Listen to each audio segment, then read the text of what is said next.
के मंडला जिले का दौरा कांग्रेस महासचिव प्रियंका गांधी का रहेगा। आदिवासियों के तीर्थ स्थल पहुंचेंगी प्रियंका गांधी। चौगान की मड़िया में पूजा अर्चना की जाएगी। इस दौरान आदिवासी वोट बैंक पर भी कांग्रेस की नजर रहेगी। ये फिलहाल इस वक्त की बड़ी खबर है। एक हफ्ते में दूसरा दौरा कांग्रेस महासचिव प्रियंका गांधी का, और आज पहुंचेंगी मंडला, जहां सभा को संबोधित किया जाएगा। पिछली बार महाकौशल से काफी अच्छा परिणाम कांग्रेस को मिला था और इसीलिए एक बार फिर से महाकौशल पर नजर है कांग्रेस की। इस संभाग को साधा जाएगा। पहुंचेंगी प्रियंका गांधी यहां पर महाकौशल को साधने के लिए। बड़ी खबर है इस वक्त की। बड़ी खबर इस वक्त की आपको बता दें, मंडला जिले के दौरे पर जानकारी आपको दे दें कि 3 सीटें यहां पर आती हैं। पिछली बार 1 सीट बीजेपी को और 2 कांग्रेस को मिली थी। मंडला की तीनों सीटों की अगर बात करें तो ये तीनों सीटें एसटी वर्ग के लिए आरक्षित हैं। 1 बीजेपी को और 2 कांग्रेस को मिली थी। लेकिन महाकौशल की अगर हम बात करें तो यहाँ के जो परिणाम हैं हमेशा से ही चौंकाने वाले रहे हैं। 2018 के समय यहाँ के वोटर्स ने कांग्रेस का बहुत अच्छा साथ दिया था और ऐसे में 2018 के परिणाम में कांग्रेस ने यहाँ से 24 सीटें जीत ली थी। 13 सीटों पर बीजेपी का कब्जा था और 1 अन्य के खाते में गई थी।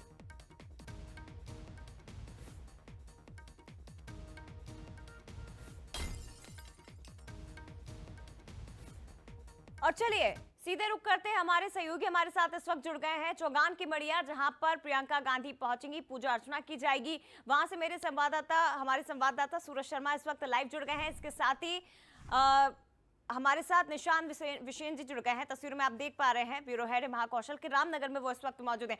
सबसे पहले मैं आपके पास आना चाहूंगी सूरज। चौगान की मड़िया, यहाँ पर पूजा अर्चना प्रियंका गांधी करेंगी, इसके मायने क्या निकाले जाए? यहाँ पर क्या इसका महत्व है, जरा ये भी हमारे दर्शकों को बताइए, क्योंकि आदिवासी वोट बैंक को साधा जाएगा, लेकिन जिस जगह पर आप मौजूद हैं उसकी महत्ता क्या है? देखिए, बिल्कुल जिस स्थान पर मैं खड़ा हूँ जय, इसकी महत्व है उसका बहुत ज़्यादा है, क्योंकि करीब 400 साल पुराना ये मंदिर है, देवी इसका स्थान है। और देखिए, मैं आपको तस्वीरों में दिखाऊं तो ये वो एक सीढ़ी नजर आ रही है जिसे खास तौर से स्वर्ग की नसेनी कहा जाता है। मैं अपने सहयोगी से कहूँ वो दिखाएं इसको जूम करके कि ये किस तरीके से नसेनी है। आप समझ सकते हैं कि कितनी पुरानी होगी और इसके पीछे आध्यात्मिक महत्व क्या होगा। करीब 400 साल से ज्यादा पुराना ये मंदिर बताया जा रहा है। आदिवासियों का सबसे बड़ा तीर्थ माना जाता है। मध्य प्रदेश ही नहीं, छत्तीसगढ़ के अलावा झारखंड और तमाम जो आदिवासी बाहुल्य राज्य हैं, पूरे देश से लोग यहाँ पर पहुंचते हैं और अपनी मनोकामना कर पूजा पर मनोकामना मांगते हैं। मन्नत मांगने के बाद भी यहाँ पर दर्शन करने पहुंचते हैं। खास तौर से देखिए, ये आपको नसेनी, स्वर्ग की नसेनी इसे कहा जाता है। मैं थोड़ा सहयोगी से कहूँगा इसको थोड़ा जूम करके दिखाएं नीचे से ऊपर तक कितनी हाइट है, और उसके बारे में भी हम जानेंगे। जो यहाँ के पुजारी हैं, जो पहले से यहाँ पर रहे हैं, उनसे हम बात भी करेंगे। ये कितनी पुरानी नसेनी है और क्या इसके पीछे कहानी है कि किस तरीके से ये नसेनी कहाँ तक ले आती है? ये माता के स्थान जो है, इसको स्वर्ग नसेनी के नाम से जो हमारे पूर्वजों ने स्थापित किया, और ये हम लोग पीढ़ियों से बहुत पुरानी जगह जो है हमारा, और वो जगह में हमारे पूर्वज ने इतने सालों से एक दर पीढ़ी जैसी मतलब माता की भक्ति और उनकी शक्ति, तो ऐसा मतलब एक निरंतर हमारा जो है आज पीढ़ियों से चलते आ रहा है। और हम माँ की कृपा से जो यहाँ भक्त लोग आते हैं वो अनेक, ये सबसे बड़ा तीर्थ स्थल माना जाता है, खासतौर से आदिवासियों का, पूरे देश के लोग आते हैं। तो इसके पीछे क्या, और खासतौर से हम देख रहे हैं प्रियंका गांधी पहुंच रही हैं, तो गांधी परिवार से आने वाली शायद वो पहली होंगी। हाँ, वो पहली बार है गांधी परिवार से जो आज हमारे गोंड साम्राज्य और हमारी जो आस्था का केंद्र चौगान है, वहाँ जो एक उनकी आशा होगी कि मैं ये गोंड समाज की और उनकी जो एक देवी है, अब सुनने को तो मिलता था, पर उसकी एक मानना होगी कि मैं स्वतः चौगान में जाके देखूं और वहाँ के भक्त लोगों से कुछ चर्चा करूं, ऐसा मतलब उनकी मनसा होगी। इसलिए आज 12 तारीख को वो यहाँ चौगान। खासतौर से हम देखते हैं कि आदिवासियों के प्रति जो गांधी परिवार का प्रेम है, हम चाहे इंदिरा गांधी की बात करें, सोनिया गांधी की बात करें, तमाम जो लोग में अलग अलग बाहुल क्षेत्रों में पहुंचते हैं, और तो आज भी यहाँ पर पहुंच रहे हैं, तो इसके पीछे भी एक बड़ी अच्छी मनसा होगी। और खासतौर से ये धूनी का स्थान जया दिखा रहे हैं हम, इसके बारे में भी जानना चाहेंगे। ये पूरा मंदिर है, इसके अंदर कोई लाइट भी नहीं है, और धूनी 24 घंटे 12 साल 12 माह चलती रहती है, इसके पीछे क्या कारण है, क्या मान्यताएं हैं? जी, हमारे धर्मगुरु जो है यहाँ पूजा करते हैं, और पूजा करने के बाद फिर यहाँ भक्त लोग अनेक लोग आते हैं, तो उनको जो है एक समस्या होती है उनको, तो वो अर्जी करते हैं माता से, तो उनको फिर वो जैसा उनकी बीमारी को समझ में आता है वैसे ही फिर उनको भभूति देते हैं, तो भभूति खाने से उनको आराम मिलती है। और वो जैसा भी कभी नारियल का भेंट हो, कभी ध्वजा का हो, कभी त्रिशूल का हो, ऐसा मतलब मनोकामनाएं उनकी होती हैं। और जैसे एक जवारी का भी हो तो उनको बोल देते हैं कि ठीक है आप जवारी बोगे अच्छी हो जाओगे, जो मनोकामनाएं पूर्ण होती हैं। तो उन्हीं के पीछे क्या महत्व है? ये क्या हमेशा चलती है और कई चालों से हमेशा चलती आ रही है? ये हमेशा चलती है, शाम सुबह पूजा होती है इसकी, और सदियों से यही चलती आ रही है। नहीं, वो बुझती तो है पर शाम सुबह ही आग का जो है वो दहन किया जाता है इसमें। खासतौर से अभी हम देख रहे हैं चुनावी साल है, लोग सफलता के लिए भी आते होंगे, परीक्षा में पास हो जाएं, चुनाव में जीत जाएं। आज प्रियंका गांधी भी आ रही है, मध्य प्रदेश में चुनाव होने वाला है, तो क्या देवी हर चीज में मिन्नत करते हैं, सफलता दिलाती है? अब तो देखो उनकी अब आस्था में जाते हैं, मन्नत करते हैं, अब वो देने वाली तो अब देवी है, अब उसको तो हम नहीं कह सकते। अब अपनी अपनी राय रखते हैं, अर्जी करते हैं।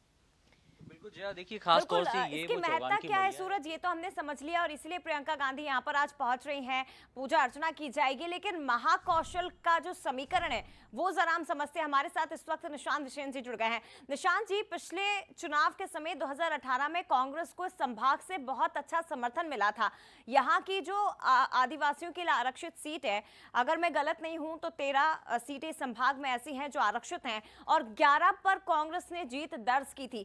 तो ऐसे में इस बार के चुनाव में किस तरह का समीकरण बनते हुए आप देख रहे हैं? और ये कहा जाता है कि आदिवासी वर्ग जो जिस दल के साथ चला गया उसकी समझ लीजिए चांदी हो गई, उसको सत्ता मिल गई।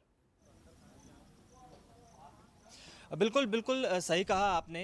महाकौशल में 38 विधानसभा सीटें हैं, और जैसा कि पिछले 2018 का रिजल्ट रहा था, 24 सीटें कांग्रेस ने जीती थी, यानी कि साफ तौर पर कांग्रेस का यहाँ पर दखल रहा है। एक बार फिर से कांग्रेस अपने पिछले परफॉर्मेंस को दोहराना चाहती है। यही वजह है कि आदिवासी सीटों पर फोकस किया जा रहा है। आपको बता दूं कि मंडला, डिंडौरी, सिवनी की कुछ सीटें, छिंदवाड़ा, बालाघाट, यहाँ पे बहुत बड़ा अंचल आदिवासी सीटों वाला है। तो एक जो बहुत अहम फैक्टर है वो है आदिवासी वोट बैंक। यही वजह है कि अमित शाह ने भी मंडला से ही जन आशीर्वाद यात्रा को हरी झंडी दिखाई थी। उसके बाद प्रियंका गांधी मंडला आ रही हैं। यहाँ पर 3 विधानसभा सीटें हैं, तीनों एसटी के लिए आरक्षित हैं, लेकिन यहाँ का सीधा प्रभाव, यहाँ का जो कल्चरल लगाव है वो डिंडौरी से भी जुड़ा हुआ है, वो सिवनी से भी जुड़ा हुआ है, बालाघाट से भी जुड़ा हुआ है। तो इसलिए मंडला को चुना गया। मंडला ऐतिहासिक रूप से बहुत ही प्रसिद्ध जगह है। ये गोंडवाना शासकों का पूरी गढ़ करते रहा है। रहिए, लेकिन कैमरामैन से कहिए जरा पीछे की तस्वीरें भी हमें दिखाएं, किस तरह की तैयारियां वहां की जा रही है इस वक्त। देखें तो यहाँ पर नर्मदा नदी बह रही है, और आज यहाँ पर प्रियंका जी नर्मदा पूजन भी करेंगी। और जिस जगह पर रामनगर में मैं खड़ा हूँ, यहाँ पर एक विशाल मंच सजाया गया है, और इसके अलावा इसके पीछे यहाँ पर एक भव्य किला भी है जो कि गोंड शासकों का है।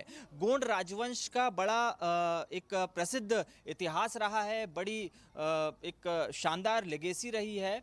यही वजह है कि आज भी यहाँ की आदिवासी संस्कृति विशेष महत्व रखती है। रही बात चुनाव में आदिवासी वोट बैंक का, तो जाहिर सी बात है कि जब एक बड़ा वर्ग, बड़ी आरक्षित यहाँ पर सीटें हैं, तो चाहे कांग्रेस हो या बीजेपी, दोनों ही कोशिश करेंगी कि यहाँ पर जनता का दिल जीता जाए। कांग्रेस का थोड़ा ज्यादा प्रभाव हमेशा से इस क्षेत्र की आदिवासी सीटों पर रहा है, तो और चूंकि कमलनाथ भी महाकौशल से ही आते हैं, बिल्कुल, तो एक कोशिश है कि कांग्रेस बेहतर से बेहतर कांग्रेस का ये कोशिश रहेगी निशांत जी कि पिछले चुनाव में जो परफॉर्मेंस किया था उसे दोहराया जाए, या तो उससे बेटर परफॉर्मेंस करे। और बीजेपी की दूसरी तरफ ये कोशिश रहेगी कि कांग्रेस के इसी वोट बैंक में वो सेंध लगा सके। फिलहाल शुक्रिया आपका निशांत जी। इसके साथ ही सूरज, आपका भी बहुत धन्यवाद तमाम जानकारी साझा करने के लिए।